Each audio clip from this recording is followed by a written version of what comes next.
Hello and welcome to Top of the Ninth.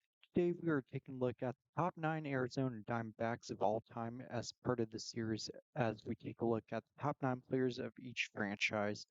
Arizona has been around since 1998, so it's a relatively short-lived franchise. Please remember to like, share, and subscribe. Coming in at 90 starts off is Steve Finley, who played 5.5 seasons with Arizona. Signed as a free agent before the 1999 season from division rival San Diego, Finley was the Diamondback center fielder for the time he was with them.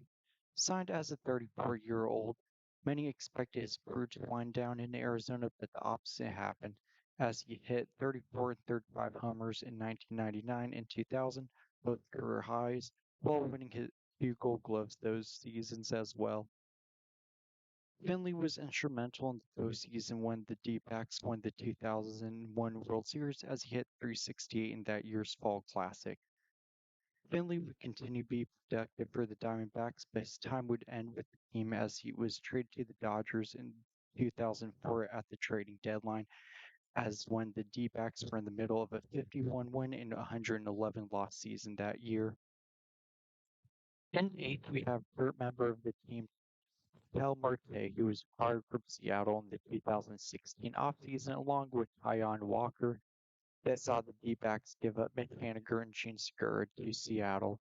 With Arizona, Kel has been a regular starter, playing everywhere from second to short and center field, showcasing his athleticism. Kel's best season came in 2019 when he made his only All-Star appearance and finished fourth in MVP as he hit 329 with 32 home runs that year. He hasn't lived up to that production since, but has been super consistent, being Arizona's best hitter since Goldschmidt got traded away. Now in his seventh season with the team, Marte is only 29 and looks to be a veteran leader on the up-and-coming young D-backs. Seventh is Zach Greinke, who only played 3.5 seasons with Arizona after signing a 6-year, $205 million contract with them. In 114 starts, Greinke put up a 3.40 ERA and a 55 and 29 record, the ace of the team during his time, highlighted with the fourth place Cy Young finish in 2017. 3.5 elite seasons see him seventh on this list, and in the middle of the 2019 season, Greinke was traded to the Astros, who lost that year World Series, while Arizona got four top prospects who haven't yet panned out other than current starter at shortstop Josh Rojas. At six is 2009 first-round pick and current Seattle outfielder A.J. Pollock. When on the field for Arizona, Pollock was great, but in his 7 seasons, he only played 637 games, played over 113 games in a season twice during that span. In his one truly healthy season with Arizona in 2015, he batted .315 with 20 homers and 39 stolen bases while playing Gold Glove defense. It's a shame that they couldn't keep him in Arizona as he joined the Dodgers in free agency in 2019, winning a World Series while still battling injuries. Paul could have been so much more for Arizona if he wasn't battling injuries all the time. Five is one of the greatest pitchers not in the Hall of Fame, Curt Schilling. One half of the most dominant 1-2 punch of the 2000s, he was Cy Young runner-up in 2001 and 2002 after being traded to Arizona at the 2000 MLB trading deadline from the Phillies. In one of the best World Series performances ever, Schilling helped upset the 0-1 Yankees by pitching 3 games in that series.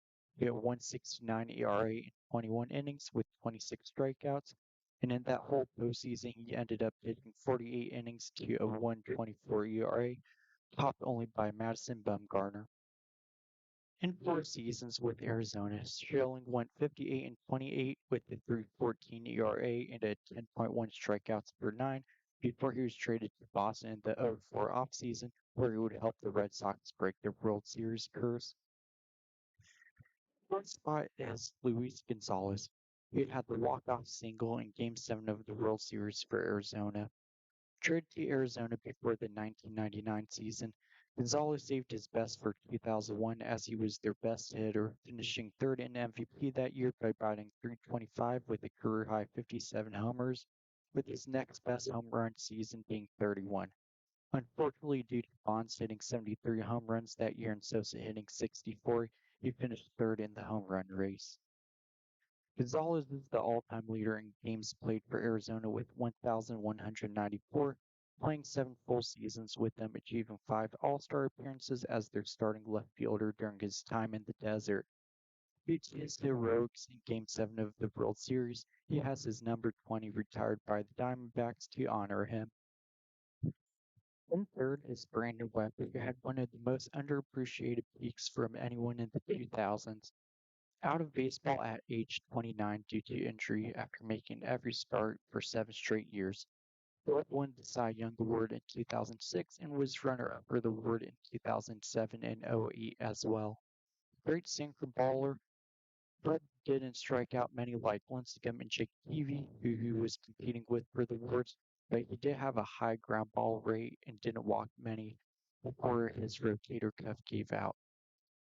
Webb more career WAR than Tim Lincecum. He went 87 and 62 with a 3.37 ERA, with his first season being 3.59 ERA.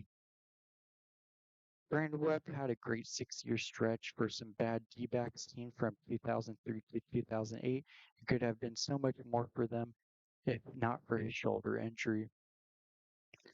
Second spot is one of the current best first basemen in the game today, Paul Goldschmidt, who now plays for the St. Louis Cardinals. With Arizona, he made 6 All-Star teams and had 3 MVP runner-ups, third place finish, and sixth place finish to cement himself as a top first baseman in the game. With St. Louis, he finally broke through last year in 2022 to win that MVP, came so close to winning multiple times in Arizona. In Arizona, unfortunately, he only played in the postseason twice for them, but played great despite his teammates around him. In Arizona, he batted .297 with 209 homers and 3 Gold Gloves, become their best hitter ever. Number one for best player in D-backs history is none other than big unit Randy Johnson, where he had hit the best 4 season stretch any pitcher ever had. Signed as a free agent before the 1999 season, from 1999 to 2002, he won 4 straight Cy Youngs, didn't miss a start, went 81 and 27 with a 2.48 ERA, and averaged 345 strikeouts a season during those 4 years, while winning the World Series as well. Despite only playing 8 seasons in Arizona, he is the best pitcher in franchise history, leading every Arizona Diamondback pitching stat while having the most dominant stretch in their uniform.